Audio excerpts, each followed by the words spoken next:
मेरा पूरा देश सुन रहा है। राष्ट्र की आवाज 130 करोड़ लोगों की, एक ही आवाज आपके साथ मैं हूं सरफराज। मैं सरफराज सैफी आपको बताना चाहता हूं, पाकिस्तान की हालत बद से बदतर होती जा रही है। बावजूद इसके पाकिस्तान अपनी पैतरेबाजी से बाज नहीं आ रहा है। पिछले 2 दिनों से पाकिस्तानी करेंसी पतन की ओर बढ़ रही है। पाकिस्तानी रुपया गिरता जा रहा है। डॉलर के मुकाबले पाकिस्तानी रुपया 250 के पार पहुंच गया है। पहले से पाकिस्तान का विदेशी मुद्रा भंडार खतरनाक लेवल पर पहुंच चुका है। कोई भी मददगार मजबूती के साथ सामने नहीं आ रहा है। ऐसे में सबसे बड़ा सवाल यही है, और कितना ज्यादा बर्बाद होगा पाकिस्तान।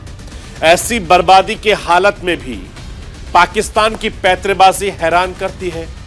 दुनिया में हिंदुस्तान को बदनाम करने वाली हरकत हैरान करती है। एससीओ की बैठक में शामिल होने के लिए हिंदुस्तान ने न्योता क्या भेजा, पाकिस्तान तो इतराने लगा है। पाकिस्तान तमाम तरह की पैतरेबाजी पर उतर आया है। एक के बाद एक पाकिस्तानी नेताओं की बयानबाजी जारी है। दुनिया में हिंदुस्तान की बढ़ती शाख से पाकिस्तान कैसे हिंदुस्तान की छवि बिगाड़ने वाले नए दांव आजमा रहा है, कैसे पाकिस्तान को सीधा करने के लिए हिंदुस्तान सिंधु जल संधि वाले दांव पर विचार कर रहा है, यह आज आपको बताऊंगा और समझाने की कोशिश करूंगा। पाकिस्तानी राजनेताओं की फितरत समझ से परे है। पाकिस्तान की आवाम बिजली के अब तक के सबसे बड़े संकट का सामना कर रही है। पूरे पाकिस्तान को पता चल चुका है कि पाकिस्तानी नेताओं और अधिकारियों के निकम्मेपन की वजह से बिजली संकट गहराया हुआ है। और यही अंदेशा आटा संकट को लेकर जताया जा रहा था। पाकिस्तान की केंद्र राज्य सरकारों की सियासी खींचतान की वजह से गेहूं का संकट गहराता जा रहा है। हालत इतने ज्यादा खराब है, बावजूद इसके पाकिस्तान के नेता सुधरने का नाम नहीं ले रहे हैं। एससीओ की बैठक हो या फिर G20 वाली धूम, हिंदुस्तान के साथ पंगेबाजी कैसे पाकिस्तान की हालत और बिगाड़ सकती है, यह भी मैं आपको बताऊंगा। मैं अपने हिंदुस्तान के कोने कोने की आवाज को दिल्ली तक पहुंचाता हूं, दिल्ली की आवाज को देश के कोने कोने तक पहुंचाता हूं, नेताओं की आवाज को मैं आम लोगों तक पहुंचाता हूं, आम लोगों की आवाज को मैं अपने देश के हुक्मरानों तक पहुंचाता हूं। आपकी आवाज से मिलती है मेरी आवाज और बन जाती है राष्ट्र की आवाज।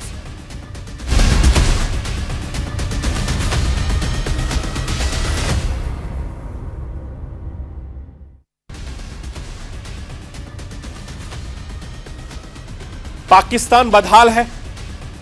पाकिस्तान में गेहूं की किल्लत है। पाकिस्तान के पास आटा नहीं है। रसोई गैस की दिक्कत है। पाकिस्तान गंभीर बिजली संकट से झेल चुका है। पाकिस्तान के आर्थिक हालात संभलने के बजाय लगातार बिगड़ते जा रहे हैं। कर्ज के बोझ तले दबे पाकिस्तान के विदेशी मुद्रा भंडार लगभग खत्म होने के कगार पर पहुंच गया है। पाकिस्तान भारी नकदी संकट से जूझ रहा है। ऐसे गंभीर हालत में पाकिस्तान को एक और जोरदार झटका लगा है। अमेरिकी डॉलर के मुकाबले पाकिस्तानी करेंसी के महापतन की शुरुआत हो गई है। पिछले 2 दिनों से पाकिस्तानी रुपया लड़खड़ाकर तेजी से नीचे गिरता जा रहा है। मैं आपको बताना चाहता हूं कि 25 जनवरी को पाकिस्तानी रुपया 230 रुपए प्रति डॉलर के बंद हुआ और 26 जनवरी को बाजार खुलने के साथ ही इसमें और ज्यादा गिरावट दर्ज की गई। 26 जनवरी को डॉलर के मुकाबले पाकिस्तानी रुपया 255 तक टूट गया। 27 जनवरी को एक डॉलर के बदले पाकिस्तानी रुपया 268 के पार पहुंच गया, जो अपने आप में पाकिस्तानी रुपया एक नया रिकॉर्ड कायम कर गया है। आर्थिक बर्बादी के बीच पाकिस्तानी रुपया हर दिन नए नए रिकॉर्ड बना रहा है। पाकिस्तानी रुपए में लगातार दूसरे दिन इतनी ज्यादा गिरावट डराने वाली है कि हर बीतते दिन के साथ पाकिस्तान में वित्तीय संकट गहराता जा रहा है। पाकिस्तान मदद के लिए दूसरे देशों से गुहार लगा रहा है। इंटरनेशनल एजेंसियों के आगे पाकिस्तान हाथ फैला रहा है। और इस बीच यह खबर आई कि पाकिस्तान राहत पैकेज हासिल करने के लिए आईएमएफ के कठिन शर्तों को मानने के लिए तैयार हो गया है, राजी हो गया है, और इन सब हालातों को पाकिस्तानी करेंसी पर बुरा असर हुआ है। इसे पाकिस्तानी करेंसी में गिरावट का प्रमुख वजह मानी जा रही है और पाकिस्तान के हालात लगातार बद से बदतर होते जा रहे हैं। पाकिस्तान में महंगाई दर 25% के करीब है। आटा, दाल, चावल से लेकर पेट्रोल, डीजल तक लोगों की पहुंच से दूर होता जा रहा है। पाकिस्तान का विदेशी मुद्रा भंडार घटकर 4.1 अरब डॉलर पर पहुंच गया है। पाकिस्तानी बंदरगाहों पर विदेशी कंटेनरों से भरे पड़े हैं, मगर पेमेंट करने में पाकिस्तान के पास पैसे नहीं है। पाकिस्तान के सामने श्रीलंका की तरह डिफॉल्ट होने का खतरा मंडराता जा रहा है और ऐसे बुरे हालत में भी पाकिस्तान की अपनी हरकतों से बाज नहीं आ रहा है। पाकिस्तान के नेता लगातार हिंदुस्तान के खिलाफ बदजुबानी कर रहे हैं। पाकिस्तान लगातार हिंदुस्तान के खिलाफ ड्रोन वाली साजिश रच रहा है। पाकिस्तान ड्रोन के जरिए हथियार और ड्रग्स भेजने की नापाक हरकत कर रहा है। हद तो तब हो गई जब हिंदुस्तान की तरफ से पाकिस्तान को एससीओ बैठक में भाग लेने का न्योता मिला और उसको भेजा गया है। इसके बाद पाकिस्तान इतराने भी लगा। मैं आपको बताना चाहता हूं कि भारत ने पाकिस्तान के प्रधानमंत्री शहबाज शरीफ, विदेश मंत्री बिलावल भुट्टो जरदारी, पाकिस्तान के मुख्य न्यायाधीश उमर अता बंदियाल को संघाई सहयोग संगठन की बैठक में भाग लेने के लिए न्योता दिया है। यह सम्मेलन मई के महीने में गोवा में होने वाला है। भारत और पाकिस्तान दोनों एससीओ के सदस्य हैं। भारत इस साल सम्मेलन की मेजबानी कर रहा है। अध्यक्ष के तौर पर भारत दूसरे सदस्य देशों को न्योता भेज रहा है। भारत ने पाकिस्तान के अलावा चीन और रूस के विदेश मंत्रियों को भी एससीओ की बैठक का न्योता भेजा है। पाकिस्तान के साथ भरे तनाव भरे रिश्तों के बावजूद भारत ने बड़ी पहल की है। पाकिस्तान के प्रधानमंत्री को भारत आने का न्योता दिया है। पाकिस्तान ने किसी बड़े नेता को भारत आए हुए 1 दशक से ज्यादा का वक्त हो गया है। साल 2011 में वर्तमान विदेश राज्य मंत्री हीना रब्बानी खार भारत आई थी, जो उस वक्त पाकिस्तान की विदेश मंत्री थी। मैं आपको यह भी बताना चाहता हूं कि हिंदुस्तान अपने पड़ोसियों के साथ रिश्ते सुधारना चाहता है। पाकिस्तान के साथ दोस्ती का हाथ बढ़ाता रहा है। बावजूद इसके पाकिस्तान अपनी पुरानी आदत नहीं छोड़ता है। पाकिस्तान पैंतरेबाजी से बाज नहीं आता है। पाकिस्तान के विदेश राज्य मंत्री हीना रब्बानी खार की बदजुबानी जारी है। बीबीसी डॉक्यूमेंट्री विवाद पर रब्बानी हिंदुस्तान को नसीहत देने वाली बकवास कर रही है। हिंदुस्तान के साथ रिश्ते काफी खराब होने की बात करती है।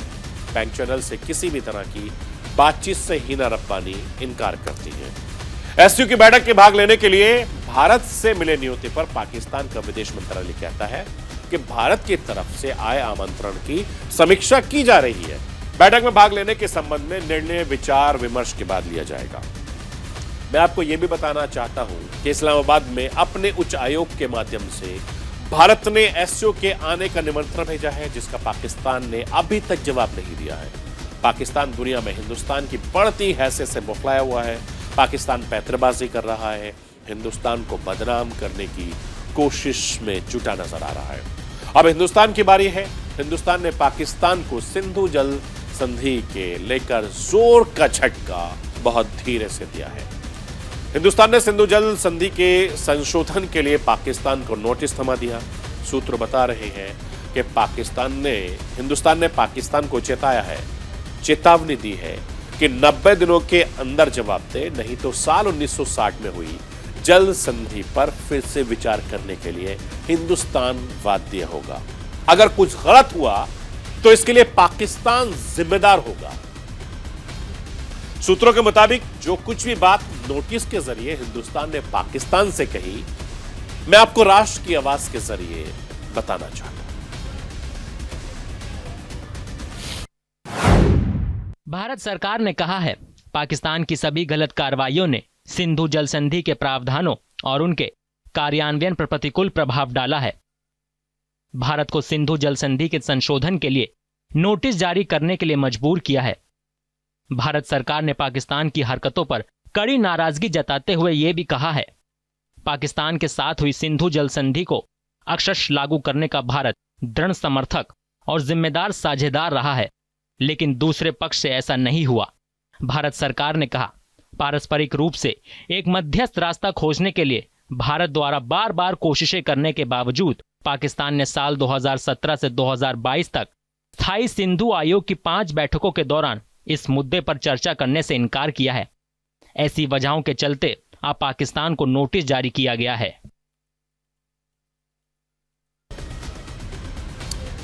मैं आपको ये बताना चाहता हूं कि हिंदुस्तान के नोटिस का मकसद बस एक है कि पाकिस्तान सुधर जाए, पाकिस्तान अपनी हरकतों से बाज आए। नहीं तो वो दिन दूर नहीं जब पाकिस्तान को पानी के लिए तरसना होगा।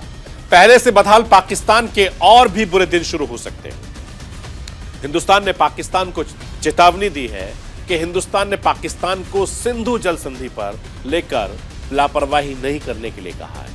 90 दिनों के भीतर बातचीत के टेबल पर लौटकर मामले को संभालने ने पाकिस्तान हिंदुस्तान सिंधु जल संधि को लेकर अपडेट करना का मन बना चुका है और 62 सालों के बाद यह बड़ा अपडेट हो सकता है।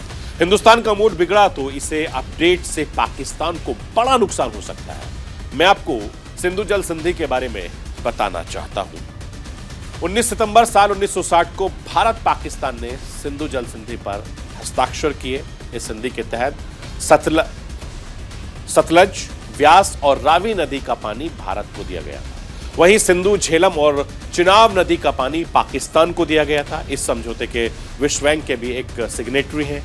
समझौते के तहत दोनों देशों में जल आयुक्तों को साल में 2 बार मुलाकात करनी होती है। परियोजना स्थलों पर महत्वपूर्ण नदी हेडवर्क के तकनीकी दौरे का प्रबंध करना होता है। पाकिस्तान पिछली 5 बैठकों के दौरान इस मुद्दे पर चर्चा करने के लिए इनकार करता रहा है। मैं आपको बताना चाहता हूं कि इस मसले पर एक्सपर्ट की क्या राय है। राष्ट्र की आवाज के जरिए सुनिए। ऐसी रिपोर्ट्स हैं कि भारत ने सिंधु जल समझौते को लेकर के एक नोटिस फॉर मॉडिफिकेशन का इंटेंट जारी किया है। और यदि सिंधु जल समझौते के ऐतिहासिक पहलुओं की बात करें तो ये जो समझौता है ये भारत और पाकिस्तान के बीच में सितंबर 1960 में कराची में साइन किया गया था। उस समय भारत के प्रधानमंत्री जवाहरलाल नेहरू थे और पाकिस्तान के राष्ट्रपति मोहम्मद अयूब खान थे।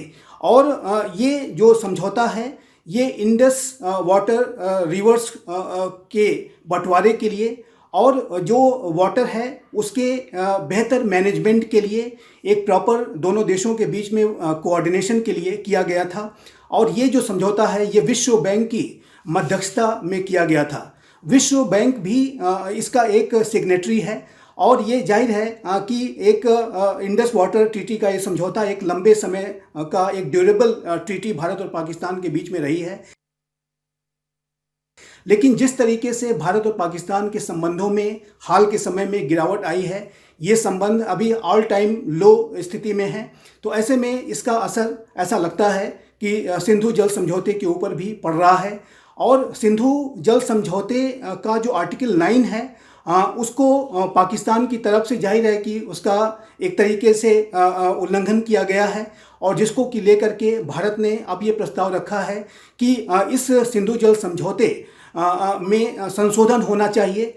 सिंधु जल समझौते का जो आर्टिकल 12(3) है उसके तहत इस समझौते की जो शर्तें हैं, जो इसके प्रावधान हैं, उसमें संशोधन किया जा सकता है।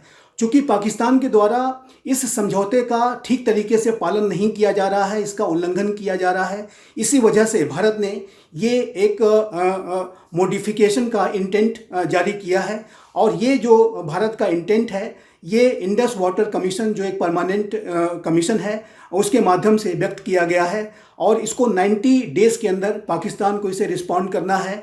और भारत और पाकिस्तान के बीच में फिर इस इंडस वाटर ट्रीटी के कई प्रावधानों को लेकर के चर्चा होगी और इसमें रेटिफिकेशन। और इसी मसले को लेकर आधार बनाकर अब हिंदुस्तान पाकिस्तान को सबक सिखाना चाहता है।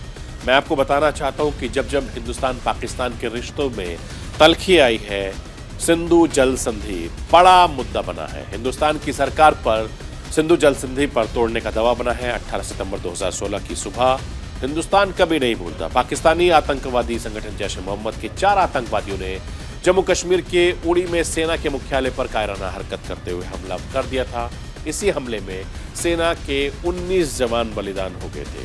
10 दिनों के अंदर पाकिस्तानी सेना ने सर्जिकल स्ट्राइक करके उड़ी को बदला लिया था। उस वक्त भी भारत सरकार पर सिंधु जल संधि तोड़ने का दबाव बना दिया था। मैं आपको यह भी बताना चाहता हूं कि 14 फरवरी 2019 को जम्मू कश्मीर के पुलवामा में आतंकी हमला हुआ। उस हमले में जैश ए मोहम्मद के दहशतगर्दों ने 350 किलो विस्फोटक से भरी एसयूवी बस की टक्कर मार दी थी और इस हमले में सीआरपीएफ के 40 जवान शहीद हो गए थे। हमले के 12 दिनों के अंदर हिंदुस्तान ने पाकिस्तान के घुसकर दहशतगर्दों के ठिकाने को उड़ा दे गया था। पुलवामा के बाद भी सिंधु जल संधि को खत्म करने की बात हुई थी। पाकिस्तान को बूंद बूंद के लिए तरसाने के लिए कहा जाने लगा और उसी वक्त प्रधानमंत्री नरेंद्र मोदी का एक बयान भी सामने आया था। पीएम मोदी ने कहा था कि किसानों के हक का पानी 70 साल तक पाकिस्तान जाता रहा। ये मोदी पानी को रोकेगा, आपके घर तक लाएगा। उस वक्त के केंद्रीय जल संसाधन मंत्री नितिन गडकरी ने पाकिस्तान को चेतावनी देते हुए कहा था कि हम अपने साझेदारी वाले जल को, पानी को पाकिस्तान जाने से रोक देंगे। इसके लाभ जम्मू कश्मीर और पंजाब के लोगों तक पहुंचवाएंगे। ऐसा बयान साल 2016 के उरी हमले के बाद भी उस वक्त के केंद्रीय जल मंत्री संसाधन मंत्री उमा भारती का भी आ चुका है। उमा भारती ने उस वक्त कहा था कि पाकिस्तान को धमकाते हुए ये बयान दिया था कि सिंधु जल संधि का टूटी तो पाकिस्तान बूंद बूंद को तरस जाएगा। इसी संबंध में फैसला लेने के लिए मंत्रालय में मैराथन बैठक भी चल रही थी। प्रधानमंत्री नरेंद्र मोदी से लेकर तमाम जल संसाधन मंत्रियों के बयान बताते हैं कि सिंधु जल संधि पर हिंदुस्तान लगातार विचार कर रहा है और पाकिस्तान पर रहम खाकर हिंदुस्तान किसी सख्ती से पीछे हट जाता है। अगर पाकिस्तान नहीं सुधरा तो अंजाम बुरा हो सकता है। हिंदुस्तान का जल प्रहार पाकिस्तान के लिए बर्बादी हो सकती है। पाकिस्तान को बूंद बूंद के लिए हिंदुस्तान तरसा सकता है। मैं आपको बताना चाहता हूं कि अगर हिंदुस्तान ने सिंधु जल संधि को तोड़ दिया तो पाकिस्तान में तबाही मच जाएगी। सिंधु की सहायक नदियां पाकिस्तान की कृषि व्यवस्था की रीढ़ की हड्डी मानी जाती हैं और पाकिस्तान की 80% कृषि सिंधु नदी से पानी से सींची जाती है। पाकिस्तान के पंजाब और सिंध इलाके की खेती के लिए यहीं से पानी मिलता है। इसके अलावा मैं आपको यह भी बता दूं कि मतलब साफ है कि हिंदुस्तान का एक बड़ा एक्शन पाकिस्तान के खाद्य संकट को और भी ज्यादा गंभीर बना सकता है। पाकिस्तान बदहाली की मार झेल रहा है। पाकिस्तान रोटी के साथ पानी पीने के पानी के लिए भी तरसेगा और बिजली संकट की मार झेल रहा पाकिस्तान के करंट को भी तरसेगा, क्योंकि पानी से ही बिजली बनती है। 23 जनवरी को मैं राष्ट्र के आवाज के जरिए मैंने आपको दिखाया था कि कैसे अचानक पाकिस्तान की बिजली गुल हो गई थी। पाकिस्तान का पावर ग्रिड क्रैश हो गया था, जिसे ठीक करने में पाकिस्तान के पसीने छूट गए थे।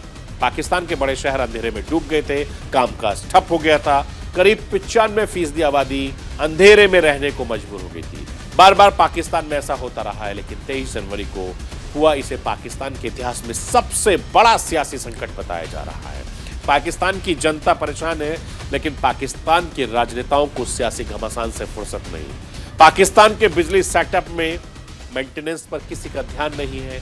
नतीजे सबके सामने हैं। पाकिस्तान का पावर ग्रिड सिस्टम बुरी हालात में है और बार बार बिजली सिस्टम बैठ जा रहा है। पहले किसी ने ध्यान नहीं दिया, अब पाकिस्तान के पास पैसे नहीं है। पाकिस्तान के आटा संकट के पीछे भी पाकिस्तानी नेताओं की कैसी लापरवाही नजर आती है। महंगाई की मार झेल रही पाकिस्तान की जनता पर शहबाज सरकार से बड़ा बोझ डाल दिया गया है। पिछले साल दिसंबर के आखिरी हफ्ते में आटे के मूल्य के करीब 3% का इजाफा कर दिया गया, जिसमें आटे की 20 किलो की थैली की कीमत 200 रुपए बढ़ गई। पाकिस्तान में एक रोटी की कीमत 25 रुपए पहुंच गई, जिसके बाद हालात बिगड़ते चले गए। जो हंगामा हुआ वो पूरी दुनिया ने देखा। आटे की एक बोरी के लिए लोग मरने मारने पर उतारू हो गए। सब्सिडी वाला आटा लेने के लिए लोगों की भारी भीड़ जुटने लगी। भीड़ को काबू में करने के लिए प्रशासन के पसीने छूट गए। आटे पर मचे घमासान की वजह से कई लोगों की जान भी चली गई। बवाल मचा तो पाकिस्तान की केंद्रीय सरकार ने राज्य सरकारों के ऊपर जिम्मेदारी थोपनी शुरू कर दी। केंद्र और राज्यों की खींचतान में आम पाकिस्तानी परेशान हो रहे हैं, पिस रहे हैं। एक कृषि प्रधान देश होने के बावजूद 2 सालों से पाकिस्तान अपनी जरूरतें पूरी करने के लिए गेहूं आयात पर मजबूर हो गया। पाकिस्तान के नेता हालात संभालने के बजाय आपस में लड़ते नजर आते हैं। केंद्र और राज्य सरकार के बीच खींचतान होने का नाम नहीं ले रही है। मैं पाकिस्तान के हुक्मरानों से कहना चाहता हूं कि आप अपनी गंदी राजनीति से बाज आइए, अपनी आवाम की परेशानी को ना बढ़ाएं, हिंदुस्तान को परेशान करने के बजाय बाज आएं, दुनिया में हिंदुस्तान की छवि बिगाड़ने की हिमाकत हरकत ना करें। आपकी परेशानी बढ़ सकती है। हिंदुस्तान ने नजरें अगर टेढ़ी की तो पाकिस्तान बूंद बूंद के लिए तरसेगा, और ये पाकिस्तान के हुक्मरान, पाकिस्तान की जनता सब जानती है। तो ये थी राष्ट्र की आवाज। बाकी खबरों के लिए आप बने रहिए न्यूज इंडिया के साथ। सोमवार रात 9 बजे फिर होगी मुलाकात।